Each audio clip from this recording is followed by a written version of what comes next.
প্রথমে দেখে নেব 30টি তাজা সংবাদ। শুরুতেই শিরোনাম। বোমা ফাটালেন শুভেন্দু, চৌঠা মে ফলাফল নিয়ে বিরাট ইঙ্গিত। মুখ্যমন্ত্রীর দৌড়ে এবার কে? বিস্ফোরক বিরোধী দলনেতা। হাতে বেশি সময় নেই, প্রচারে গতির টানে সুকান্তের জন্য নিজের কপ্টারও বিলিয়ে দিলেন শাহ। আপনারা ভোট দিন, আমি তৃণমূল শাসন থেকে স্বাধীনতা দেব, মতুয়াগড়ে নেতাজির ভঙ্গিতে আহ্বান মোদির। ভবানীপুরে ধুন্ধুমার, মঞ্চ ছাড়লেন মুখ্যমন্ত্রী, হারের ভয় পেয়েছেন, পাল্টা কটাক্ষ গেরুয়া শিবিরের। ডোনাল্ড ট্রাম্পের নৈশভোজে বন্দুকবাজের হামলা, পরপর গুলি মার্কিন প্রেসিডেন্টের সামনেই। বাংলায় গণতন্ত্র নয়, তৃণমূলের সন্ত্রাসের রাজত্ব চলছে। আসানসোলে কংগ্রেস কর্মী খুনের ঘটনায় বিচারের দাবি রাহুল গান্ধীর। এপ্রিলে কবে ঢুকবে সরকারি কর্মীদের বেতন ও পেনশন? জানা গেল দিনক্ষণ। 4% ডিএ নিয়েও বড় খবর। এতক্ষণ শুনছিলেন সংবাদ শিরোনাম, এবার আসছি বিস্তারিত খবরে।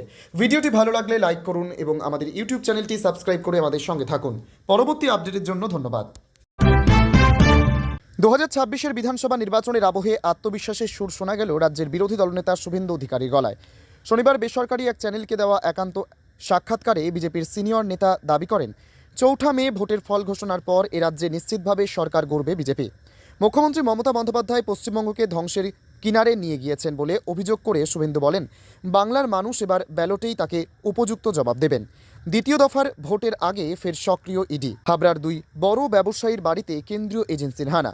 বিজেপি নেতার নিশানায় ছিল তৃণমূলের ভোট ব্যাংক ও অনুপ্রবেশ ইস্যু। তার অভিযোগ, ভোট ব্যাংকের স্বার্থে মমতা সরকার বিএসএফকে সীমান্ত পাহারার জন্য জমি দেয়নি, যার ফলে রাজ্যে জনবিন্যাসগত পরিবর্তন ঘটছে। শুভেন্দুর দাবি, রাজ্যের 9টি জেলা এখন মুসলিম প্রধান হয়ে দাঁড়িয়েছে। এই নির্বাচন কেবল ভবানীপুর নয়, বরং ভারতের সুরক্ষার জন্য অত্যন্ত গুরুত্বপূর্ণ।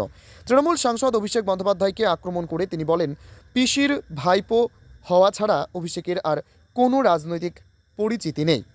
সংগ্রামের ইতিহাস তার অজানা। ডায়মন্ড হারবারে কমিশনের সার্জিক্যাল স্ট্রাইক, ভোটের মুখে আইসি এসডিপিও সহ একঝাঁক পুলিশ কর্তা সাসপেন্ড। মুখ্যমন্ত্রী পদের দৌড়ে তিনি আছেন কিনা এই প্রশ্নের উত্তরে শুভেন্দু কৌশলী অবস্থান নিয়ে জানান, সরকার গড়ার পর দলের শীর্ষ নেতৃত্বই এ বিষয়ে চূড়ান্ত সিদ্ধান্ত নেবেন।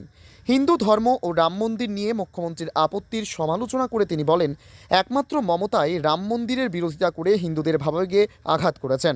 প্রথম দফার ভোট শেষে 110টি আসন পাওয়ার ব্যাপারে দৃঢ় প্রত্যয় ব্যক্ত করে শুভেন্দু হুঁশিয়ারি দেন, তৃণমূলের লুণ্ঠন ও দুঃশাসনের শেষ হতে চলেছে আগামী চৌঠা মে।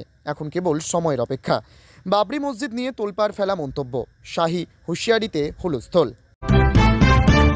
ভোটের ময়দানে কার্পেট বম্বিং, এই শব্দবন্ধটি এখন বিজেপির অন্দরে রীতিমতো চর্চার বিষয়।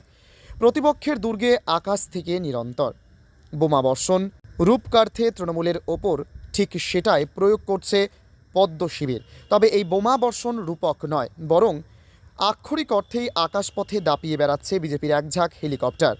প্রচারের শেষ লগ্নে এসে গতি বাড়াতে মরিয়া বিজেপি। আর এই প্রচার যুদ্ধে চাণক্য অমিত শাহ কেবল কৌশল তৈরিতেই ব্যস্ত নন, গতির সঙ্গে তাল মেলাতে নিজের প্রোটোকল ভাঙতেও দ্বিধা করছেন না। প্রচার যখন চূড়ান্ত পর্যায়ে, তখন এক মুহূর্তও নষ্ট করা বিলাসিতা। আর তাই নিজের জন্য বরাদ্দ হেলিকপ্টারটিও ক্ষেত্র বিশেষে দলের অন্য নেতাদের জন্য ছেড়ে দিচ্ছেন কেন্দ্রীয় স্বরাষ্ট্রমন্ত্রী, যেমনটা ঘটল গত শনিবার। এদিন রাজ্য সভাপতি সুকান্ত মজুমদারের কর্মসূচি ছিল পূর্ব বর্ধমানের খণ্ডঘোষ ও মেমারিতে। অন্যদিকে দুপুর থেকে শাহের কর্মসূচি শুরু হওয়ার কথা ছিল জামালপুর থেকে। শনিবার সকালে কলকাতা বিমানবন্দরে পৌঁছে সুকান্ত অবাক। প্রতিদিন যে কপ্টারে তিনি যাতায়াত করেন এটি তা নয়। পাইলটের ব্রিফিং থেকে জানা গেল এটি স্বয়ং অমিত শাহের জন্য আনা অত্যাধুনিক হেলিকপ্টার। স্বরাষ্ট্রমন্ত্রীর নির্দেশে সেটি সকালের শিফটে বরাদ্দ করা হয়েছে সুকান্তের জন্য। সুকান্ত সেই কপ্টারেই উড়ে গেলেন খণ্ডঘোষ, সেখান থেকে মেমারি। বেলা 12:30টার মধ্যে মেমারির কর্মসূচি সেরে সেই কপ্টারই ফিরে এলো শাহকে নিতে। সুকান্ত সড়কপথে কলকাতায় ফিরলেন, আর শাহ আকাশে উড়লেন জয়ের লক্ষ্যে। বিজেপির আকাশপথে এই মহাযজ্ঞের নেপথ্যে রয়েছে নরেন্দ্র মোদীর হেলিকপ্টারও বহরও। প্রধানমন্ত্রীর জন্য ভারতীয় বায়ুসেনার 3টি কপ্টার কলকাতা বিমানবন্দরেই মজুদ থাকে, কিন্তু সর্বোচ্চ স্তরে নিরাপত্তার কারণে সেই যানগুলি সাধারণ প্রচারকদের জন্য বরাদ্দ করা অসম্ভব। উল্টোদিকে শাহের প্রোটোকলও যথেষ্ট কঠোর, কিন্তু ভোটের স্লগ ওভারে শাহের মন্ত্র নিরাপত্তা নিশ্চিত থাকুক, কিন্তু প্রচারে যেন ভাটা না পড়ে। তাই নিজের কপ্টার বসিয়ে রাখার পক্ষপাতী নন তিনি। পরিস্থিতির প্রয়োজনে তিনি প্রোটোকলে কিছুটা শিথিলতা এনেছেন, যাতে দলের নেতারা সঠিক সময়ে জনসভার মঞ্চে পৌঁছতে পারেন। কেবল শাহ বা সুকান্ত নন, প্রচারের শেষ 3 দিনে দক্ষিণবঙ্গ জুড়ে আকাশপথে যেন হেলিকপ্টারের মেলা বসেছে। রাজনাথ সিং, জেপি নাড্ডা, যোগী আদিত্যনাথ, স্মৃতি ইরানি, হিমন্ত বিশ্ব শর্মা কিংবা মনোজ তিওয়ারি, বিজেপির কেন্দ্রীয় নেতাদের ভিড়ে আকাশপথ এখন বিজেপির দখলে। উত্তরপ্রদেশের মুখ্যমন্ত্রী যোগী আদিত্যনাথের মতো হেভিওয়েট নেতাদের ঘন ঘন যাতায়াতও আকাশপথই ভরসা। দ্বিতীয় দফা ভোটের আগে হাইভোল্টেজ রবিবার, প্রচারে ঝড় তুলছে শাসক শিবির সব পক্ষ। রবিবাসরীয় কর্মসূচির শুরুতেই মতুয়াদের মন জিততে বনগাঁর ঠাকুরনগরে পৌঁছে যান মোদি। ঠাকুরবাড়িতে মাথা ঠেকিয়ে প্রচার শুরু করেন প্রধানমন্ত্রী। ঠাকুরনগরের প্রচার মঞ্চে দাঁড়িয়ে মোদির বক্তৃতায় উঠে আসে দেশ নায়ক নেতাজি সুভাষচন্দ্র বসুর বাণী। তোমরা আমাকে রক্ত দাও, আমি তোমাদের স্বাধীনতা দেব। বাণী স্মরণ করিয়ে মোদি বলেন, আপনারা আমাকে ভোট দিন, আমি আপনাদের তৃণমূল শাসন থেকে স্বাধীনতা দেব। এদিন ঠাকুরনগরের নির্বাচনী জনসভায় আগাগোড়া তৃণমূল সরকারের সমালোচনা করে আক্রমণ শানান মোদি। তার বক্তব্য, এ রাজ্যে মহিলাদের সবচেয়ে বেশি ধোঁকা দিয়েছে তৃণমূল সরকার। তৃণমূল সিন্ডিকেট রাজ্যের সবচেয়ে বড় হাতিয়ার হলেন বাংলার মা বোনেরা। এই অন্যায় আর বরদাস্ত করা হবে না, এবার অত্যাচারীদের হঠাতেই হবে। এ প্রসঙ্গ টেনেই মোদি বলেন, মামাটি মানুষের কথা বলে ক্ষমতায় এসেছিল তৃণমূল, এখন আর মামাটি মানুষের কথা বলে না, কারণ মামাটির কথা বলতে গেলেই তৃণমূলের সব পাপ প্রকাশ্যে চলে আসবে। পাশাপাশি সন্দেশখালী ও আরজিকরের প্রসঙ্গ টেনে নারী নিরাপত্তা নিয়ে তৃণমূল সরকারকে তুলোধনা করেন মোদি। নেতাজির উক্তি মনে করিয়ে মোদি বলেন, আপনারা আমাকে ভোট দিন, আমি আপনাদের টিএমসির হাত থেকে স্বাধীনতা দেব। এই সিন্ডিকেট রাজ থেকে মুক্তি দেব, দুর্নীতি, অসুরক্ষা, বেকারত্ব থেকে মুক্তি দিতে পারে একমাত্র বিজেপি সরকার। তৃণমূলকে বিত্তে এদিন মতুয়াগড়ে দাঁড়িয়ে নেতাজির উক্তি মনে করিয়ে মোদি বলেন, আপনারা আমাকে ভোট দিন, আমি আপনাদের টিএমসির হাত থেকে স্বাধীনতা দেব। এই সিন্ডিকেট রাজ থেকে মুক্তি দেব, দুর্নীতি, অসুরক্ষা, বেকারত্ব থেকে মুক্তি দিতে পারে একমাত্র বিজেপি সরকার। বাংলায় ক্ষমতা এলে বেছে বেছে হিসেব নেওয়া হবে বলেও দাবি করেন মোদি। ভোটবঙ্গে বড় ফ্যাক্টর মতুয়া ভোট ব্যাংক। এদিন ঠাকুরনগরে দাঁড়িয়ে মতুয়াদের মন জয়ে মরিয়া চেষ্টা চালান মোদি। বাংলায় বিজেপি সরকারে এলেই সিএএ চালু হবে বলে প্রতিশ্রুতি দেন মোদি। তিনি বলেন, ৪ঠা মের পর সব মতুয়ারা নাগরিকত্ব পাবেন, অন্যান্যদের মতোই পরিচয় পাবেন আপনারাও। মতুয়াদের কথা ভেবেই সিএএ চালু হবে।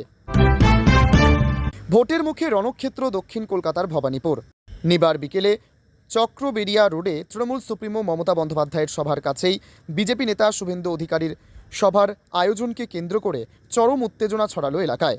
পরিস্থিতি এমন পর্যায়ে পৌঁছায় যে পার্শ্ববর্তী সভার মাইকের আওয়াজে ক্ষুব্ধ হয়ে মাঝপথেই বক্তৃতা থামিয়ে মঞ্চ ছেড়ে বেরিয়ে যান মুখ্যমন্ত্রী। আর এই ঘটনাকে কেন্দ্র করে তৃণমূল সুপ্রিমোকে নিশানা করতে ছাড়েনি বিজেপি। তৃণমূলের দুর্ভেদ্য দুর্গে আঘাত, নারী নিরাপত্তা নিয়ে মমতাকে বেলাগাম নিশানা বেঁধে দিলেন ডেডলাইন। তৃণমূল নেত্রীর অভিযোগ, তার জনসভায় বিঘ্ন ঘটাতেই মাত্র 100 মিটার দূরে অত্যন্ত উচ্চস্বরে মাইক বাজাচ্ছিল বিজেপি। বিরক্তি প্রকাশ করে উপস্থিত জনতার কাছে ক্ষমা চেয়ে নিয়ে সভা ত্যাগ করেন তিনি। মুখ্যমন্ত্রীর এই প্রস্থানের পরেই পরিস্থিতি উত্তপ্ত হয়ে ওঠে। তৃণমূল ও বিজেপি কর্মীরা একে অপরের মুখোমুখি হয়ে স্লোগান ও পাল্টা স্লোগান দিতে শুরু করেন। বচসা থেকে সংঘর্ষের উপক্রম হলে দ্রুত বিশাল পুলিশ বাহিনী ও নিরাপত্তা কর্মীরা এসে পরিস্থিতি নিয়ন্ত্রণে আনেন। বাবরি মসজিদ নিয়ে তোলপাড় ফেলা মন্তব্য, শাহী হুঁশিয়ারিতে হুলস্থুল ঘটনার সময় শুভেন্দু অধিকারী সভাস্থলে উপস্থিত না থাকলেও পরবর্তীতে তিনি এ ঘটনার জন্য মমতা বন্দ্যোপাধ্যায়কে দায়ী করেন। তৃণমূলের এই আচরণকে গুন্ডারাজ বলে কটাক্ষ করে তিনি হুঁশিয়ারি দেন, বিজেপি এর যোগ্য জবাব দেবে। অন্যদিকে বিজেপির আইটি সেলের প্রধান অমিত মালব্য ভিডিও শেয়ার করে দাবি করেন, পরাজয় নিশ্চিত জেনেই মেজাজ হারাচ্ছেন মুখ্যমন্ত্রী। ভোট লুটের ছক। জঙ্গিপুরে গভীর রাতে রহস্যজনকভাবে বিকল সিসি ক্যামেরা, বিস্ফোরক দাবি বাইরন বিশ্বাসের আগামী 29 এপ্রিল এই আসনে ভোট গ্রহণ। গত 23 এপ্রিল প্রথম দফার ভোট শেষ হয়েছে। 152টি আসনে 4ঠা মে জানা যাবে ভবানীপুর কার দখলে থাকে। বর্তমান পরিস্থিতিতে এই হাই ভোল্টেজ কেন্দ্রের রাজনৈতিক সমীকরণ এখন বেশ জটিল। একের পর এক ঘটনা, কিছুতেই যেন শান্ত হচ্ছে না যুদ্ধ পরিস্থিতি। এবার কার্যত ডোনাল্ড ট্রাম্পের ঘরে ঢুকে হামলা। রবিবার সকালেই প্রকাশ্যে এসেছে পর খবর। জানা যাচ্ছে হোয়াইট হাউসের নৈশভোজে বন্দুকবাজের হানা দেওয়ার মতো ঘটনা ঘটেছে। ওয়াশিংটনের হিলটন হোটেলে যে সময়ে শুট আউটের ঘটনা ঘটে, সেই সময় ওই হোটেলে উপস্থিত ছিলেন খোদ ডোনাল্ড ট্রাম্প ও ফার্স্ট লেডি। গুলি চালানোর খবর পাওয়ার সঙ্গে সঙ্গে দ্রুততার সঙ্গে তাদের সরিয়ে নিয়ে যাওয়া হয় ওই হোটেল থেকে। গোটা বিষয়টা নিজের সোশ্যাল মিডিয়ায় পোস্ট করে জানিয়েছেন ট্রাম্প। আতঙ্ক ছড়ানোর মতো এই ঘটনা ঘটলেও আঘাত লাগেনি ডোনাল্ড ট্রাম্প ও ফার্স্ট লেডি মেলানিয়া ট্রাম্পের। ওই বন্দুকবাজ নাকি ট্রাম্পের সামনেই গুলি চালাতে শুরু করেছিলেন। দ্রুততার সঙ্গে হামলাকারীদের গ্রেপ্তার করা হয়েছে বলে এক্স পোস্টের মাধ্যমে জানানো হয়েছে ট্রাম্পের তরফ থেকে।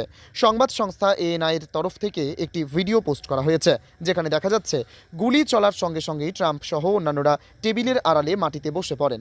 এরপরে সেখান থেকে তাদের নিরাপদে বের করে নিয়ে যাওয়া হয়। গোটা পরিস্থিতির নিয়ন্ত্রণ নিয়ে সশস্ত্র বাহিনী। আরও খবর, এই আসরে যে কেবল আমেরিকার প্রেসিডেন্ট ডোনাল্ড ট্রাম্প ও ফার্স্ট লেডি মেলানিয়া ট্রাম্পই উপস্থিত ছিলেন এমনটা নয়, উপস্থিত ছিলেন অনেক গণ্যমান্য ব্যক্তিও। তারা সবাই অক্ষত রয়েছেন বলে জানা গিয়েছে। অনেকে এই ঘটনার পরে সোশ্যাল মিডিয়ায় ভিডিও পোস্ট করে সেই ভয়াবহ অভিজ্ঞতার কথা তুলে ধরেছেন। ট্রাম্প জানিয়েছেন, দুষ্কৃতীদের গ্রেপ্তার করা হয়েছে। সূত্রের খবর, 5 থেকে 8টি গুলি চালানো হয়েছে এই ঘটনায়। এই ঘটনার পর ট্রাম্পের নিরাপত্তা বৃদ্ধি করা হয়েছে বলেই জানা গিয়েছে। আরও জানা গিয়েছে, ওই ডিনারে 2600 জন মতো অতিথিরা উপস্থিত ছিলেন। পশ্চিমবঙ্গে নির্বাচন পরবর্তী হিংসায় কংগ্রেস কর্মী দেবদীপ চ্যাটার্জির মৃত্যুর ঘটনাকে কেন্দ্র করে তীব্র নিন্দা ও গভীর উদ্বেগ প্রকাশ করেছেন কংগ্রেস নেতা রাহুল গান্ধী। তিনি এই ঘটনার জন্য তৃণমূল ঘনিষ্ঠ দুষ্কৃতীদের দায়ী করে অবিলম্বে কঠোর পদক্ষেপের দাবি জানিয়েছেন। এদিন রাহুল গান্ধী এক্সে একটি পোস্টের মাধ্যমে শোকাহত পরিবারের প্রতি সমবেদনা জানান। ঘটনার সময় নিয়ে প্রশ্ন তুলে গান্ধী বলেছেন, তৃণমূলের চরিত্রই হল বিরোধী কণ্ঠস্বরকে ভয় দেখানো, আক্রমণ করা এবং নির্মূল করা। তিনি তার পোস্টে উল্লেখ করেন, নির্বাচন পরবর্তী সময়ে তৃণমূল ঘনিষ্ঠ দুষ্কৃতীদের হাতে কংগ্রেস কর্মী দেবদীপ চ্যাটার্জির হত্যা চরম নিন্দনীয়। শোকাহত পরিবারের প্রতি আমার গভীর সমবেদনা। কংগ্রেস নেতা আরও বলেন, পশ্চিমবঙ্গে আজ গণতন্ত্র নয়, তৃণমূলের সন্ত্রাসের রাজত্ব চলছে। ভোট দেওয়ার পর বিরোধী কণ্ঠস্বরকে ভয় দেখানো, আক্রমণ করা এবং নির্মূল করাই তৃণমূলের মূল চরিত্র হয়ে দাঁড়িয়েছে। গান্ধী স্পষ্ট করে দেন যে কংগ্রেসের রাজনীতি কখনো হিংসা নির্ভর ছিল না, সম্পূর্ণ গণতান্ত্রিক প্রক্রিয়া নির্ভর থাকে। তারা সর্বদা সাংবিধানিক এবং অহিংস রাজনৈতিক মূল্যবোধগুলিকে সমুন্নত রেখেছে। তিনি অভিযুক্তদের কঠোরতম শাস্তি দাবি করেছেন এবং নিহত দেবদীপের পরিবারের জন্য সুরক্ষা ও ক্ষতিপূরণের আর্জি জানিয়েছেন। রাহুল গান্ধী তার পোস্টে আরও লিখেছেন, কংগ্রেসের রাজনীতি কখনোই হিংসার উপর ভিত্তি করে ছিল না, ভবিষ্যতেও হবে না। আমরাও আমাদের কর্মীদের হারিয়েছি, তবুও আমরা সব সময় অহিংসার ও সংবিধানের পথ বেছে নিয়েছে। এটা আমাদের ঐতিহ্য, এটি আমাদের সংকল্প। তিনি আরও যোগ করেন, দাবি স্পষ্ট, সকল দোষীকে অবিলম্বে গ্রেপ্তার, কঠোরতম শাস্তি এবং দেবদীপের পরিবারের জন্য পূর্ণ নিরাপত্তা ও ক্ষতিপূরণ নিশ্চিত করা হোক। ভারতের অহিংস ঐতিহ্যকে কলঙ্কিত করে এমন রাজনীতির কাছে আমরা মাথা নত করব না। ন্যায় বিচার হবেই। এদিকে পশ্চিমবঙ্গ প্রদেশ কংগ্রেস কমিটি এই প্রাণঘাতী ঘটনাকে হতবাক করার মতো বলে অভিহিত করেছেন। বিশেষ করে নির্বাচন পরবর্তী সময়ে কমিটির অভিযোগ, তৃণমূলের সঙ্গে যুক্ত দুষ্কৃতীরা দেবদীপকে আক্রমণ ও প্রহার করে যার জেরে তিনি প্রাণ হারান। এক্সে করা এক পোস্টে কমিটি জানিয়েছে, পশ্চিমবঙ্গ প্রদেশ কংগ্রেস কমিটি আসানসোলে কংগ্রেস সমর্থক দেবদীপ চ্যাটার্জির নৃশংস হত্যাকাণ্ডের তীব্র নিন্দা জানাচ্ছে। তিনি আসানসোল উত্তর কংগ্রেস প্রার্থী শ্রী প্রসেনজিৎ পৈতন্ডির সঙ্গে ঘনিষ্ঠভাবে কাজ করতেন। নির্বাচন পরবর্তী হিংসার এক মর্মান্তিক ঘটনায় তাকে আক্রমণ করা হয়।